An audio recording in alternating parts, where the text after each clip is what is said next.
السلام علیکم۔ اس معاملے کا یہ حل ہے کہ آپ اپنے شوہر کو بتائیے کہ آپ حنفی مذہب سے نہیں ہیں، آپ مذہب اسلام سے ہیں۔ حنفی نقطہ نظر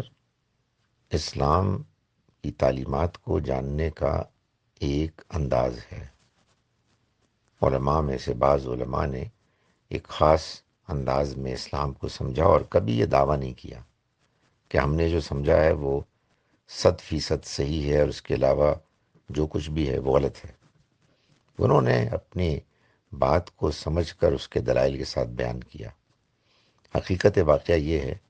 کہ ایک ہی وقت میں 3 طلاق دینے کا طریقہ جو بہت سے لوگ اختیار کرتے ہیں، ان کو اگر یہ پوچھا جائے کہ کیا ان کو یہ معلوم ہے کہ یہ طریقہ طلاق دینے کا غلط ہے، یہ اللہ کے حکم کے خلاف ہے، جو کہ صحیح حنفی علماء اس کو مانتے ہیں، کوئی بھی اس کا انکار نہیں کر سکتا۔ تو جب ایک عام آدمی کو معلوم ہوگا کہ طلاق دینے کا طریقہ ہی قرآن کے خلاف ہے، تو وہ ظاہر ہے کہ یہی کہے گا کہ بھائی مجھ سے غلطی ہو گئی، مجھے اللہ معاف کرے، میں یہ کیسے کر سکتا ہوں کہ اللہ نے کوئی اور طریقہ بتایا اور میں ایک ہی وقت میں 3 طلاقیں دے دوں۔ تو ان کو یہ بات سمجھائی جائے آپ کے شوہر کو، اور ان کو یہ بتایا جائے کہ آپ کو اللہ کے دین، قرآن مجید اور نبی صلی اللہ علیہ وسلم کی سنت کے مطابق دین کو سمجھ کر عمل کرنے کا آپ کے اوپر اللہ کے ہاں اللہ کی طرف سے ذمہ ہے۔ تو حنفی ہونا یا شافعی ہونا یا حنبلی ہونا یا مالکی ہونا یہ کوئی چیز نہیں، ہم مسلمان ہیں،